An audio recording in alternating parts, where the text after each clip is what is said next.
Waverly Hills Sanatorium. Just the name sends chills down your spine.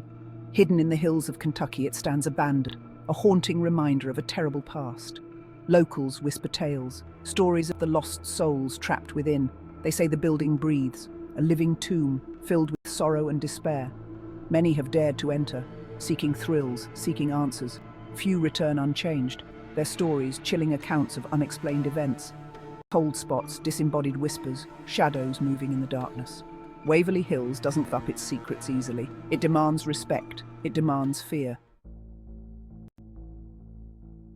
Built in 1910, Waverly Hills was once a beacon of hope, a sanctuary for those afflicted by the relentless scourge of tuberculosis, a place for tuberculosis patients to find a cure. But the disease was a ruthless killer, sparing few in its path.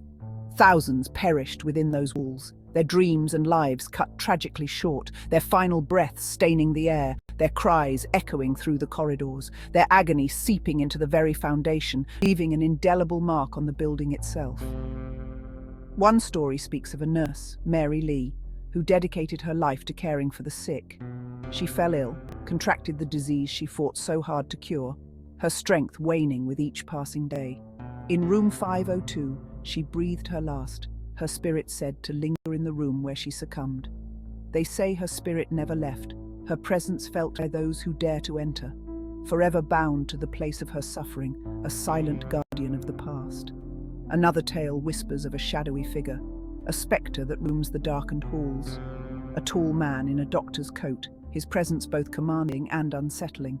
His face obscured by darkness, a mystery that adds to the fear he instills. He roams the halls, they say, a restless soul unable to find peace. Searching for the patients he couldn't save, his guilt a heavy burden he carries through eternity. A chilling reminder of the countless lives lost and the sorrow that still haunts Waverly Hills.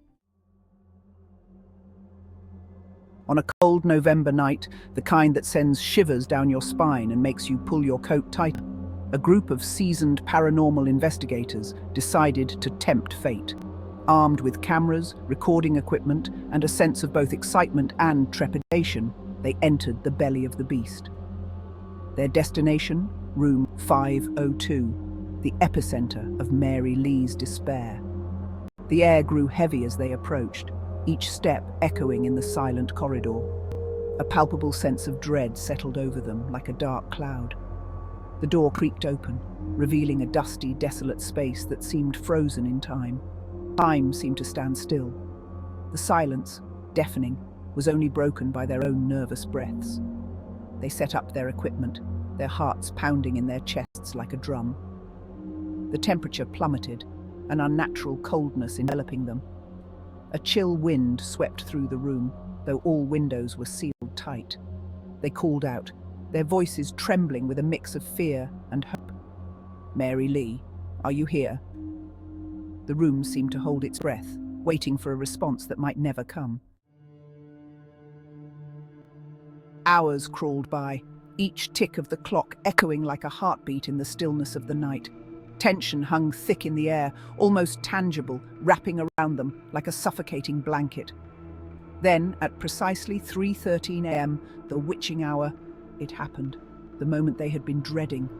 A blood-curdling scream pierced the silence, shattering the fragile calm they had tried to maintain. One of the investigators, a seasoned ghost hunter, collapsed to the floor, his strength sapped by sheer terror. His eyes wide with terror, he stammered, "I saw her! Mary Lee! She was right there! She was right there, in the corner, her eyes filled with such sadness, such pain. It was as if she was reaching out to us, begging for help."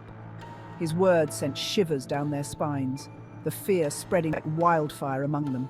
They packed up their equipment, their courage failing them. The once brave team now reduced to a group of frightened individuals. As they fled into the night, they could hear the sound of a woman weeping. It was a haunting melody that seemed to follow them, softly at first, then growing louder, echoing through the empty halls of Waverly Hills. The cries seemed to chase them, growing more desperate. The memory of that night forever etched into their minds. They would never forget the sorrowful eyes of Mary Lee, nor the chilling cries that haunted their dreams. If you enjoyed this story, don't forget to subscribe for more chilling tales.